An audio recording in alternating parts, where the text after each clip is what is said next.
Karena sebetulnya kondisi daya beli masyarakat di tanah air saat ini. Tapi jika dikaitkan Pak, artinya dengan penghasilan ya Pak dari masyarakat kita lihat kita masih berada di middle income trap. Bagaimana tanggapan Anda terkait dengan hal ini Pak Eka?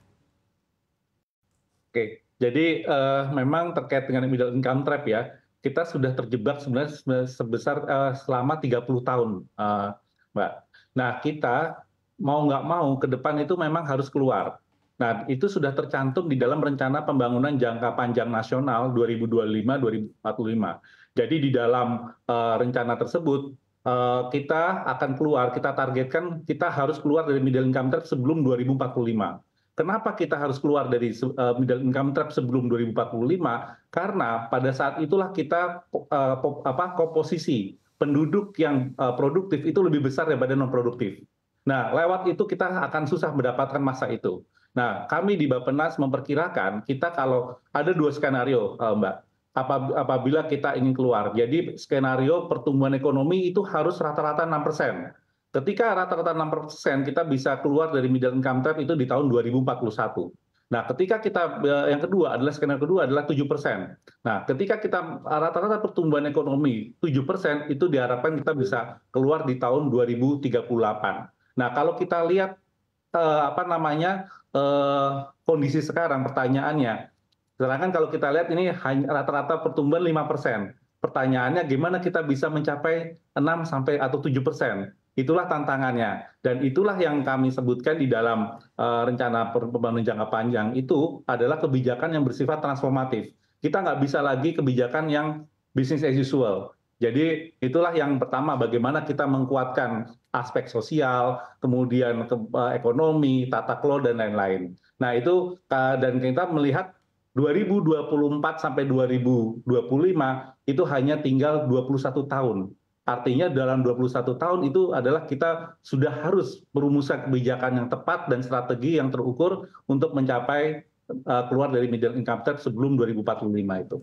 Itu mungkin. Baik, tadi Anda menyampaikan perlu ada beberapa kebijakan, tapi kebijakan yang konkret Pak atau yang praktikal, artinya dalam waktu dekat harus segera dilakukan oleh pemerintah, artinya kebijakan seperti apa Pak Eka?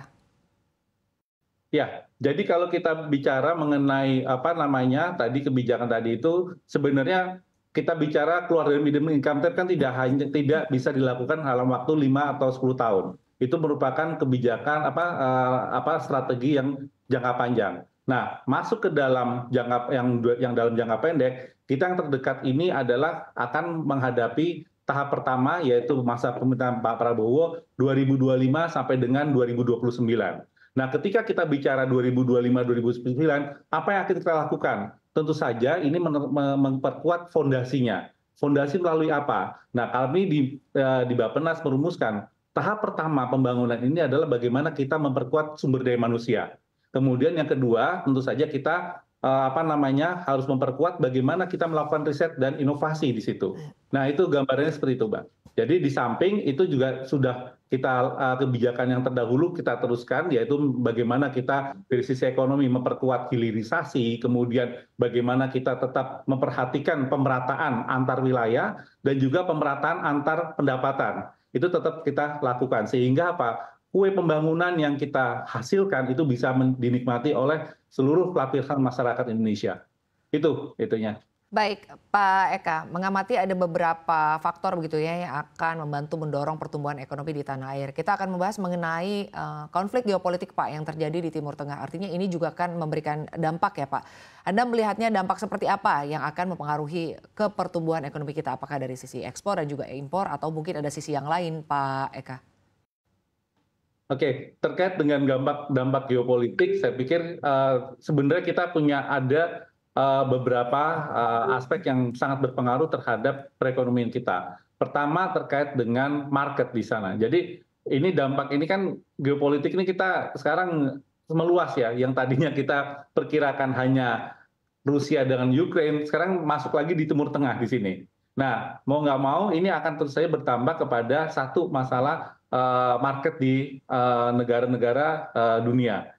Itu satu. Kemudian terkait dengan harga komoditas. Nah, harga komoditas ini menjadi penting karena apa? Karena yang mau nggak mau itu kan kita ekspor kita nanti pasti akan terganggu, kemudian juga bagaimana kita nanti harga komoditas itu berdampak kepada contoh konkretnya harga minyak lah, itu pasti akan berdampak pada subsidi dan lain-lain.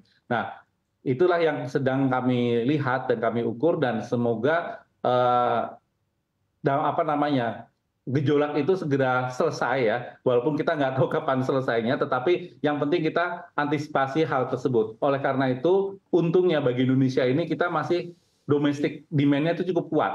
Artinya apa? Artinya ya memang luar oke, dia ada bermasalah, tapi kita pasti punya market yang cukup besar di dalam domestik ini. Dan itulah yang menjadi salah satu tulang punggung perekonomian kita agar tetap resilient. Itu mungkin seperti itu. Baik Pak Eka, lalu terkait dengan peran investasi Pak.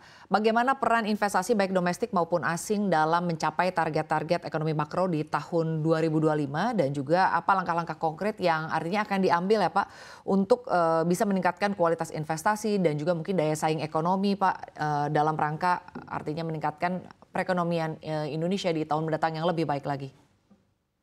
Oke, jadi terkait dengan investasi memang kita tadi sudah saya sampaikan untuk mendorong perekonomian 2025 ya, 5,3 sampai 5,6% itu memang kita membutuhkan investasi tumbuh sebesar 6,5 sampai 7,8%. Jadi kalau kita lihat apa agregasinya itu kontribusi swasta itu mencapai sekitar 86%, 87 sampai 86%, sisanya itu pemerintah.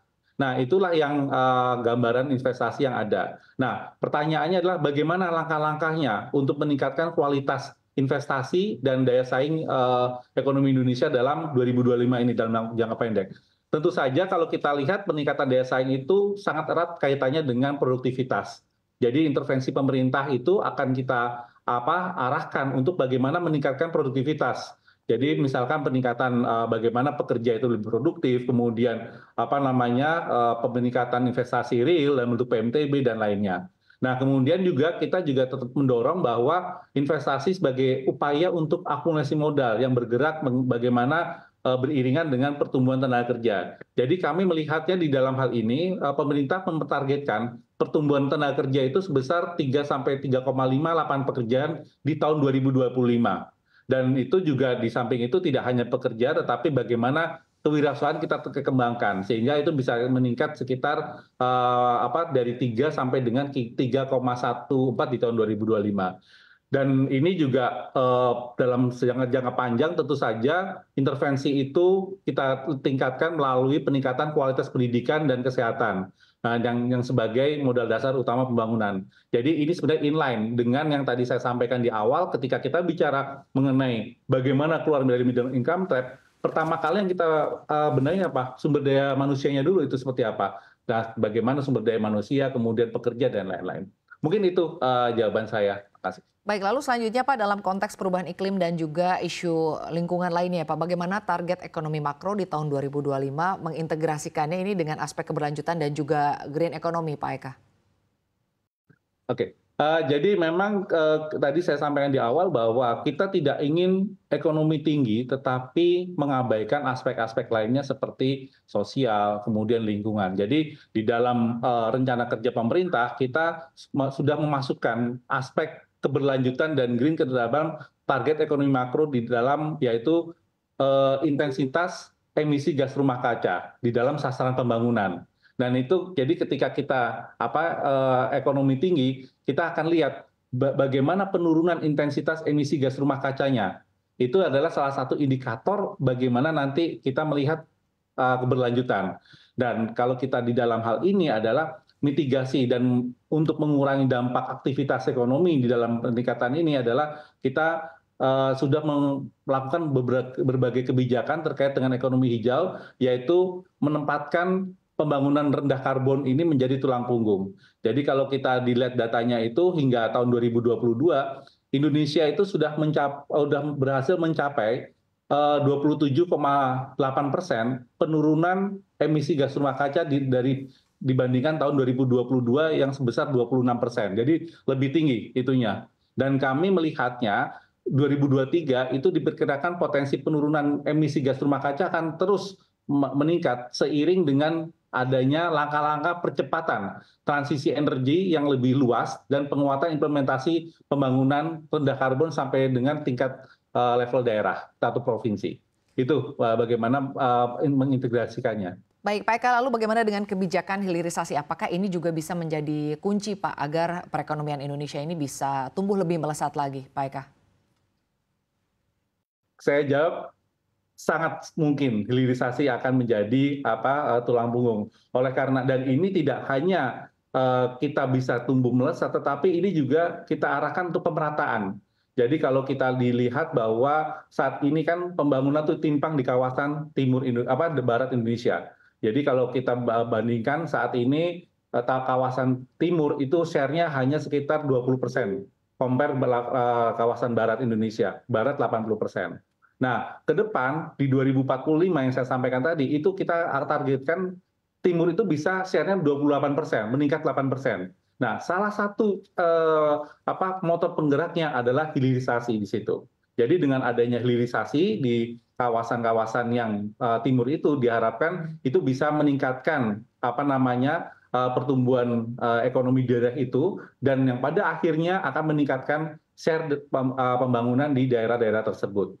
Jadi hilirisasi itu akan terus ditingkatkan. Namun demikian di sisi lain kita harus menyiapkan juga nih dari sisi supply-nya nih. Karena apa? Jangan sampai nanti hilirisasi itu berjalan, tetapi kita lupa bahwa kita harus menyiapkan misalnya tenaga kerjanya seperti apa, kemudian infrastrukturnya seperti apa dan lain-lain. Itu mungkin seperti itu Pak pertanyaannya.